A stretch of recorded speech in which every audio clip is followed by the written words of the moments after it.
കോഴിക്കോട് എലത്തൂരിൽ മകനെ പിതാവ് കത്തികൊണ്ട് കുത്തി പരിക്കേൽപ്പിച്ചു. പുതിയങ്ങാടി അത്താണിക്കൽ സ്വദേശി ജംഷീറിനെയാണ് പിതാവ് ജാഫർ ആക്രമിച്ചത്. ഇംതിയാസ് കരീം വിവരങ്ങളുമായി ചേരുകയാണ്. ഇംതിയാസ്, എന്തിന്റെ മേലാണ് ഈ പിതാവ് മകനെ ഇങ്ങനെ കത്തികൊണ്ട് കുത്തുകയൊക്കെ ചെയ്തത്? ഈ പരിക്കേറ്റ ആളുടെ നില എങ്ങനെയുണ്ട്?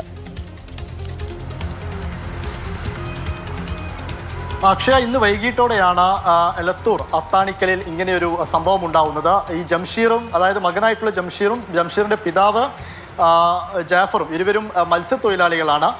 ഈ ജംഷീറും അതുപോലെ തന്നെ ജാഫറും തമ്മിൽ നിരന്തരമായിട്ട് വഴക്കുണ്ടാവാറുണ്ടായിരുന്നു എന്നാണ് പോലീസ് പറയുന്നത്. അങ്ങനെ ഇന്ന് വൈകിട്ടോടെയും ഇവർ തമ്മിൽ വഴക്കുണ്ടായി.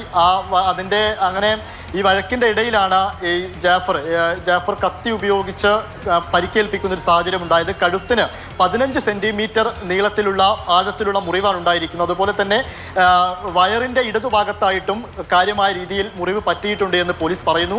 ഈ ജംഷീർ ഇപ്പോൾ കോഴിക്കോട് മെഡിക്കൽ കോളേജ് ആശുപത്രിയിൽ ചികിത്സയിലാണ് ഉള്ളത്. പ്രതിയായിട്ടുള്ള ജാഫറിനെ എലത്തൂർ പോലീസ് കസ്റ്റഡിയിൽ എടുത്തിട്ടുണ്ട്. വധശ്രമത്തിന് കേസ് എടുക്കുമെന്നാണ് പോലീസ് പറയുന്നത്.